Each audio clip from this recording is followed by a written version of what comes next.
A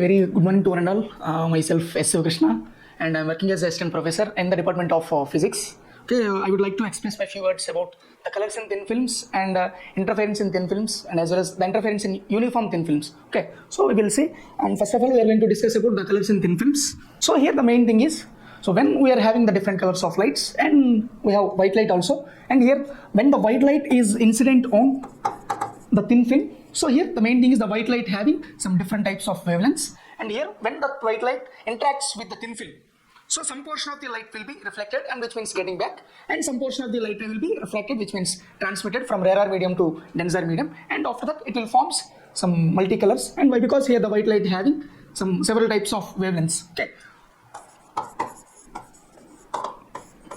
so this one. So here the colors in thin films, and we can observe here the vibrant colors seen in soap bubbles and oil slicks are due to the phenomenon of the interference in thin films. So this is going to be the colors in thin films, and for these colors in thin films, and we have here the different types of colors in thin films will forms in the parallel thin films, and as well as, which means the non-uniform thin films and uniform thin films. Okay, so here these are the two types we have, and we will see. First of all, we are going to discuss about the colors in thin films in non-uniform, which means the parallel thin films, right? So we will see the colors in thin films in non-uniform thin films, and another name of that thin films is going to be the parallel thin film, the interference in parallel thin films. So here first of all we are going to discuss about the interference, right? So here we are having the interference, and here the interference is defined as when two or more coherent waves are traveling in a medium simultaneously, so then they are superimposed, and as well as, so the amplitude or the intensity can be modified in the region, then they are superposed of the superposition. So here this is nothing but the interference. And here this interference can be divided into two types. So here, and the first one is going to be constructive interference.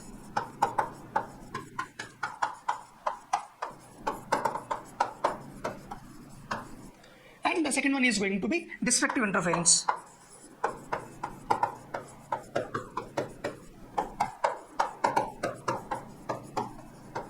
So these are the two types of interferences, and here the constructive interference will say about the maximum intensity, and here the destructive interference will say about the minimum intensity, right? So these are the two types of interference, and now we will say, so the process of the interference in parallel thin films. So now we will see. So here, and we have to take a thin film, parallel thin film, and that thin film having two surfaces, and the one is going to be upper surface, which is going to be the rarer medium, and another one is going to be lower surface, and which is going to be the denser medium. And here, and we have to use a monochromatic light here, right? So when the monochromatic light incident on the upper surface of a thin film, so some portion of the light ray will be reflected like this, and some portion of the light ray will be refracted from rarer medium to denser medium like this, and again that reflected light ray gets reflected like this from denser medium to upper surface like this. So here the white light having different colors of wavelengths, I mean different wavelengths or several wavelengths. So here we have to use the monochromatic light, and when that monochromatic light incident on the parallel thin film, so here that parallel thin film separated by a distance, which means some thickness, so that thickness is going to be T, and in between the upper surface and lower surface like this. Okay, so this light incident on the upper surface of the thin film, so after that some portion of the light ray will be reflected, so this is going to be reflected ray, and some portion of the light ray will be refracted, so from the rarer medium to denser medium, and this is going to be rarer medium, and this is going to be the denser medium. So that reflected ray again gets reflected from the denser medium to rarer medium like this, and now we will give the names. So here the point A, and this is going to be B, and here the point C, and here D, and we have to take this point E, and we have to take this point F. Okay, so here the light will incident, that's why this one contains the angle here, so that angle is going to be incident angle, which is simply denoted by I. And here, so from the rarer medium to denser medium, the light, some portion of the light will be refracted, so here the angle is going to be refracted angle R. And after that, so we have to draw a perpendicular line from point D to reflected ray, so like this. So here the angle is going to be I, and here the angle is going to be 90 degrees. And the name of this point is, like, we have to simply take it as G. And after that, so we have to draw the another perpendicular line from point C to upper surface, like this. So here the angle is going to be R. Why? Because here this is a refracted ray, and this is going to be reflected ray, right?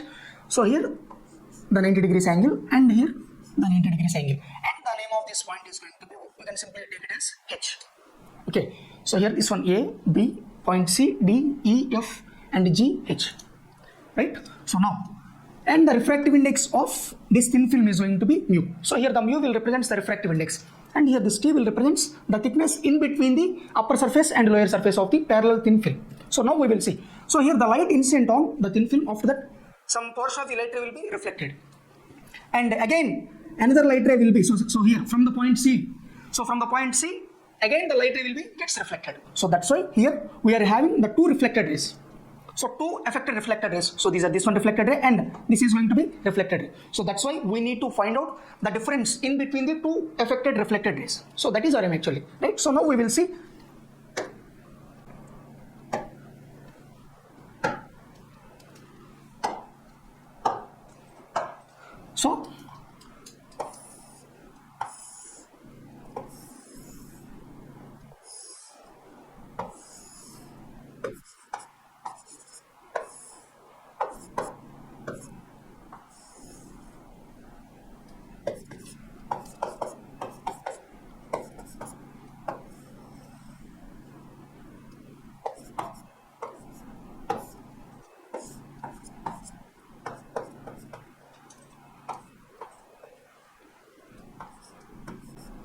So this is the figure, and now we will see. So we have to find out the path difference.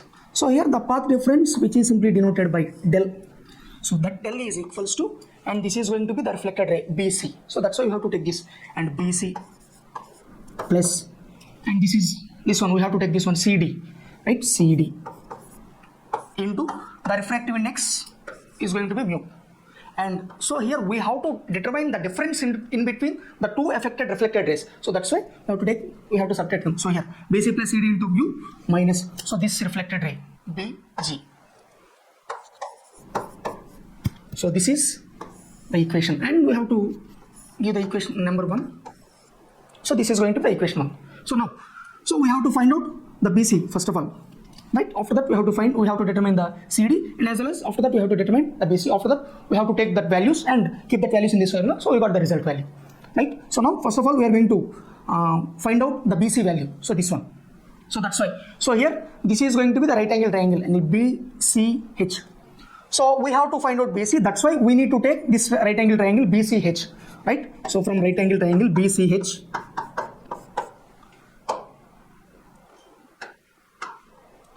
So here the CH is going to be, CH is equals to T.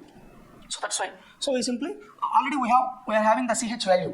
So that is going to be CH is equals to T. So we need to use this value actually, right? So now we will see. So as per Pythagoras theorem, and sin theta is equals to opposite side by hypotenuse, and cos theta is equals to adjacent side by hypotenuse. Okay, and tan theta is equals to opposite side by adjacent side.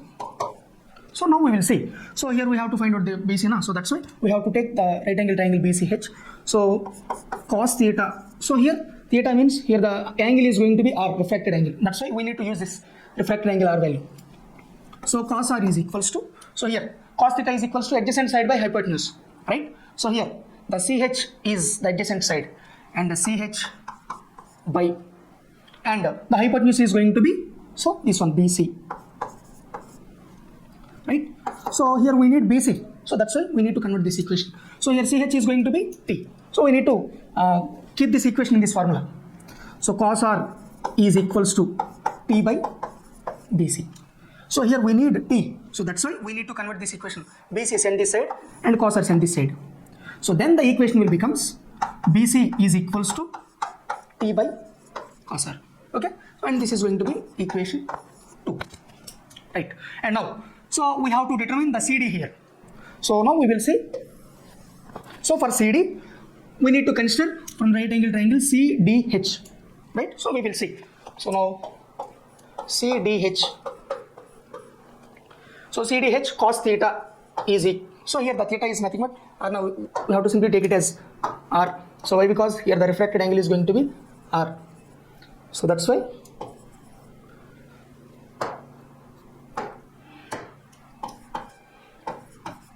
cos R is equals to. So what is the formula? Adjacent side by hypotenuse, right? So here the adjacent side is going to be CH and the hypotenuse is going to be CD, right?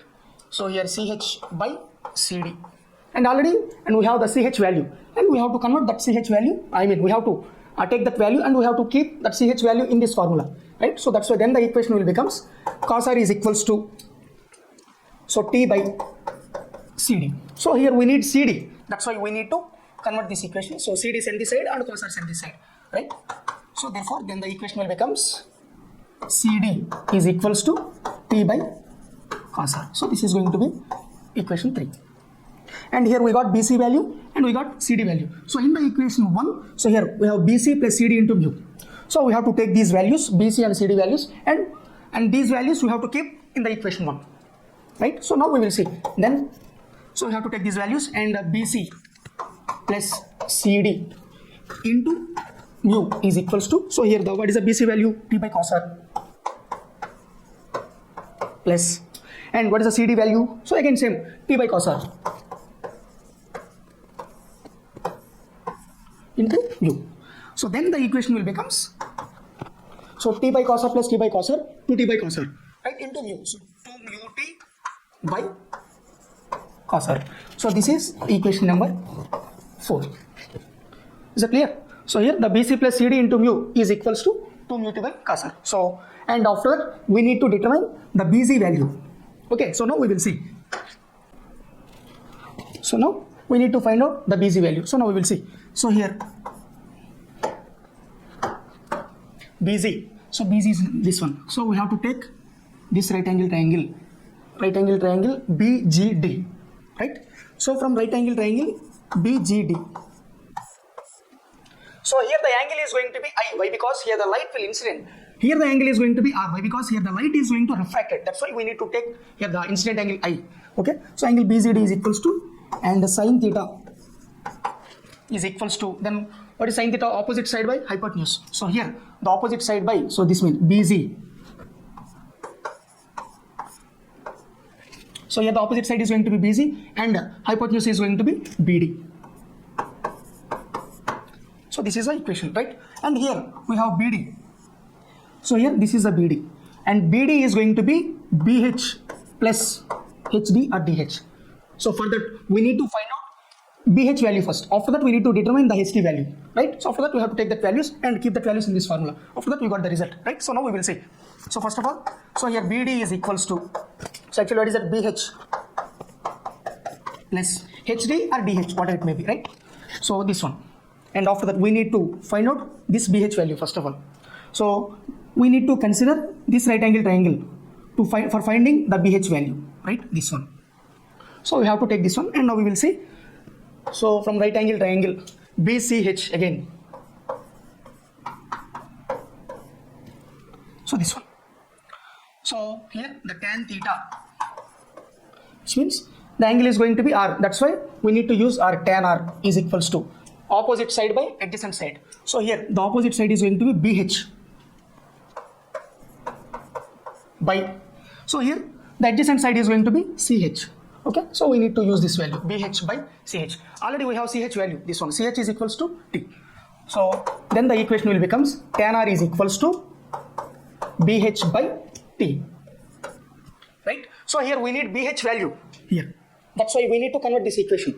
So here BH is equals to, BH keep this side and T send this side. So then the equation will becomes BH is equals to T into tan R. So this is the equation, right? And now we have HD. So we need to find out this value also. So now for that HD value we need to consider this right angle triangle. So angle H, from right angle triangle CDH. So we have to take this, right? So now we will see from right angle triangle CDH, right? So same tan theta is equals to, so tan theta means here the angle is R, that's why tan R. Tan R is equals to, what is that, opposite side by adjacent, right? So here HD is the opposite side and adjacent side is nothing but this one, CH, right? So CH is nothing but T. So that's why tan R is equals to HD by T. So here we need HD value, that's why we need to convert this equation, right? So HD is equals to T into tan R. So this is the equation, right? And this is going to be HD value and this is going to be BH value. So here we need BD. That's why we have to take that values and keep the values in this equation, right? Now we will see. So here BD is equals to, what is BH value? T tan R plus HD means same T tan R,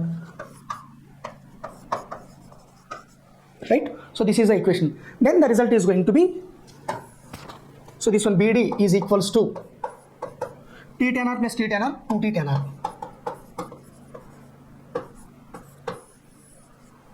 So this is BD value. And we have to take that value and keep this equation. Keep in this equation that value, right? So sin theta is equals to BZ by, so BD means 2T tan R. So 2T tan R. We need BZ value. That's why we need to convert this equation. So then the equation will becomes BZ is equals to sin theta into 2T tan R. Right? So here, so theta is here the light is incidenting. That's why we need to use sin I. Right? Why? Because here the angle is going to be I. Right? So this is the BZ value. In this session, and we discussed about, so here already we determined BC, CD and BZ value, and in the next class, so we will see and we will discuss about the BC plus CD, which means the total path difference value. All these values we have to keep in this equation, so we will discuss in the next class. Okay.